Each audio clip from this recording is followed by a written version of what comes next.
c'est témoigner d'une situation dans un endroit où les gens sont quand même très isolés, où on leur donne pas souvent la parole. Nous, on va en faire une thématique sur notre film et on espère que ça va donner envie à d'autres gens aussi de venir un peu moins comme un touriste juste passif, mais peut-être participer à un atelier quand ils seront là-bas, donner un coup de main à l'association ou la fondation. Et je crois beaucoup à ça, moi, dans le voyage un peu à l'avenir. Tu vois, je crois qu'avec tout ce qui se passe aussi, la pandémie, ça va devenir un peu différent. Et je Mhm. crois qu'il y aura de moins en moins de gens qui auront vraiment envie d'être des touristes. Ouais. Je crois que les gens vont vouloir prendre part, se rendre utile, tu vois, à un moment dans leur voyage. Et, et, je, et je trouve que c'est super parce que en fait, tu te rends compte que quand tu voyages comme ça, ben, tu ramènes beaucoup plus qu'un voyage passif. Tu vois, je trouve qu'il y a vraiment une satisfaction à participer au Et tu bien-être te sens, commun de l'endroit où tu es. tu te sens utile Ouais, surtout, Ouais. ça ouais. c'est bien. Puis même Tu sais, aussi des c'est, copains qui font ça, qui sont par exemple dentistes ou docteurs, et ils partent, ils font même pas partie vraiment d'une fondation, mais ils partent à plusieurs, je dis n'importe quoi, par exemple à Madagascar, et ils emmènent tous leurs outils, des médicaments, et puis ils vont sur place, et puis pendant leur séjour, bah, ils vont soigner une multitude de gens, quoi. C'est super. vous savez, ce que vous faites, c'est, même si des fois, comme tu as dit au début, Karine, c'était super, super important ce que tu as dit, les gens, ils viennent, puis ils se sentent, vous êtes des témoins, ils se sentent comme, on ne les voit pas, ils sont comme isolés, ces gens-là. Et je pense que vous leur donnez la chose la plus vitale qu'il ne peut pas y avoir, c'est de Mhm. l'espoir. Alors, même Ouais. si l'espoir, ça va pas toujours au bout du truc, l'avoir, ça, c'est la Ouais. force, tu vois? Tu viens donner tu viens donner un petit gramme supplémentaire d'espoir pour eux, tu vois?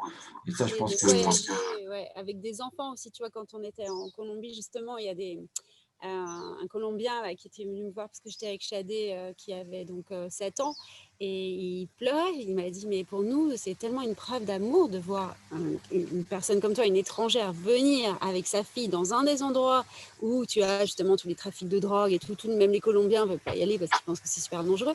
Et c'est vrai que c'était hyper émouvant parce qu'il devait avoir 70 ans et il pleurait et il m'a dit, c'est incroyable pour moi. Et on a eu d'autres endroits où j'ai rencontré des femmes qui voulaient me donner leur bébé, tu vois. Ils disaient, mais prends-le. Elle pleurait, elle me disait, s'il te plaît, prends-le avec toi, prends-le, ramène-le. C'est Pour qu'il ait une pour qu'il ait chance, une pour vie qu'il ait. meilleure, tu Ouais, vois. Mais c'est ouais, radical, quoi. c'est comme tu prends ça je vais dire dans la gueule vulgairement, mais c'est vrai que voilà, c'est des moments de voyage où tu te dis, tu vois, là c'est cet exemple là que tu donnes en Colombie, c'est vachement intéressant parce que cette région de la Colombie, donc est la face pacifique du pays, la côte pacifique, est quasiment restée fermée pendant 50 ans parce que c'était le lieu de cette guérilla, c'est là où il y a eu beaucoup de kidnapping, Bétancourt, c'est là qu'elle s'est fait enfermer pendant des années. Donc les Colombiens n'y mettent pas les pieds parce que pour eux c'est lié à toutes ces guérillas. C'était aussi là où Escobar avait mis ses pistes d'atterrissage pour faire son trafic et tout ça. Donc ils veulent pas y mettre les pieds. Les touristes occidentaux n'y vont pas non plus. Donc en fait ces gens-là voient personne. Mm. Ils voient personne. Et moi je savais, j'aime bien étudier la géopolitique, ça m'intéresse beaucoup de savoir ce qui se passe un peu partout parce que potentiellement je serais peut-être amené à y aller. Et j'ai toujours été fasciné par cette culture.